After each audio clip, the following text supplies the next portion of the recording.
Hey, Assalamu alaikum everybody. Sorry, that was not the last vlog post. I lied. I didn't expect it, but I actually found a new file. It was just saved under something else on my phone that had more on what happened that one time in Cairo. And I went to Cairo another time, and then yeah, saying goodbyes, and then I'll talk about the trip there. So that's like four vlog posts that I'll try to do right here. I'm actually in Syria, arrived yesterday, but I'll tell you about all that later. Um, so I was talking about going to Cairo and stuff, and I went to one of the masajid called As-Sayyida Zainab, and I just want to say that some mosques are very similar to mosques here in Damascus, because mosques here in Damascus have a certain have a certain style of doing things.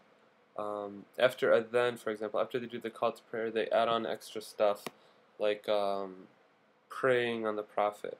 This is something I've never heard in any other country. Well, I mean, let's just be honest, I haven't traveled that much. But here in Damascus, it's very set, it's known. I haven't heard one mosque that doesn't do it. But in Cairo and Alexandria, you just don't hear it. Yet, in that one masjid, I did. It was really reminiscent of Syria. It was weird that I had to pay to get slippers to use the bathroom. You cannot use the bathroom without slippers. The floor is dirty, it's filthy, it's disgusting. It was really interesting how, you know, these men were wearing those long thobes, and you're supposed to cover, generally speaking, I'll say, you know, among the schools of thoughts, from between your belly button to your knee when when you're a male in front of males and females. You know, that's your private part. And these men were lifting up their, robes really high. You could see their underwear and stuff. So I was just like, I don't want to see that. It was surprising to me. I thought there would be more, but again, it's just showing that not everything's all the same. It's not all monolithic. There were recitations before prayer, like a big group. There are lots of people sleeping everywhere. I mean, the masjid has become a place, how I see it, where you can go to sleep, you can take a nap in the middle of the day. It's free. Just make sure you keep your stuff close to you. Hug it or something, which is what, I like to do because people will steal it and they'll steal your shoes too. So take them with you, put them in a little bag, and bring them in. Um, there was a little dua, a little prayer before starting prayer, the main prayer, and then there was a little one after. It was really reminiscent of Damascus. That's what they do. The Imam stands up before he starts prayer and he does that. Now, I think I've talked about the raisins before. It's this weird phenomenon where people have these big bulges here in their forehead. And what it's supposed to show is that, hey, I pray a lot. Now, it's not all like that, but some people, they burn their skin or they hit their heads against the wall. And some people, they really have it because they're in prostration for so long at night or just for a long period of time that it starts to get a little darker. It's just very slight. Some people, the skin is bulging out. It looks really disgusting. This imam had three of them. It was like 1, 2, 3. It just did not look natural and weird.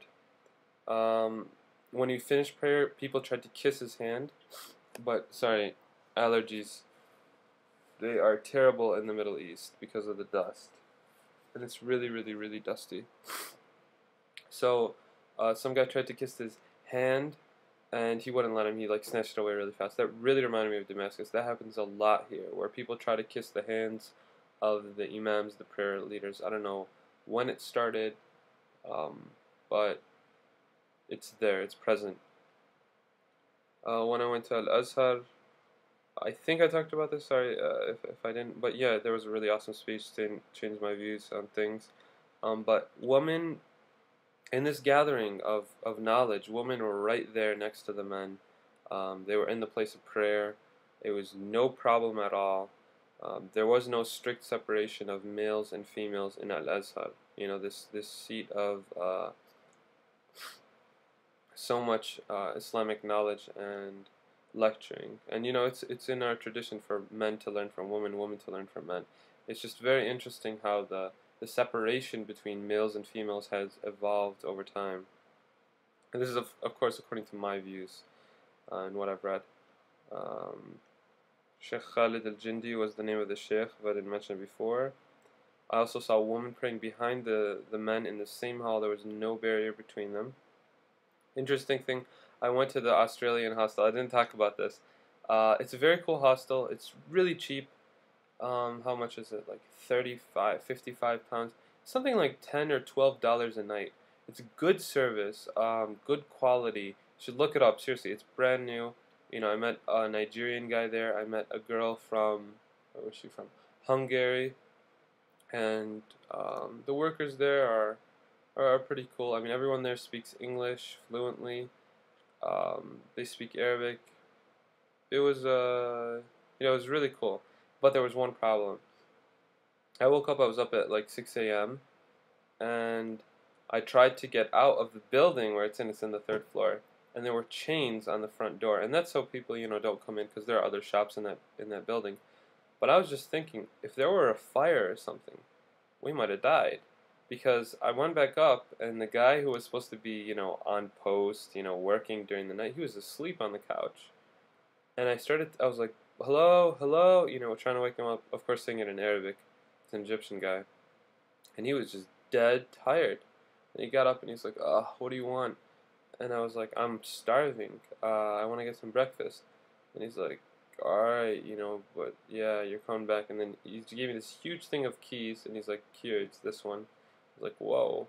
Imagine an emergency situation, you're trying to get through all those. It's this big chain and lock. And so I get out and I lock it. And of course, 6 a.m., nothing was open. McDonald's was there, and I was really, really, really thirsty. So I had expensive bottled water. I bought that. It was an interesting thing. You know what he said? He said, will you be honoring us today?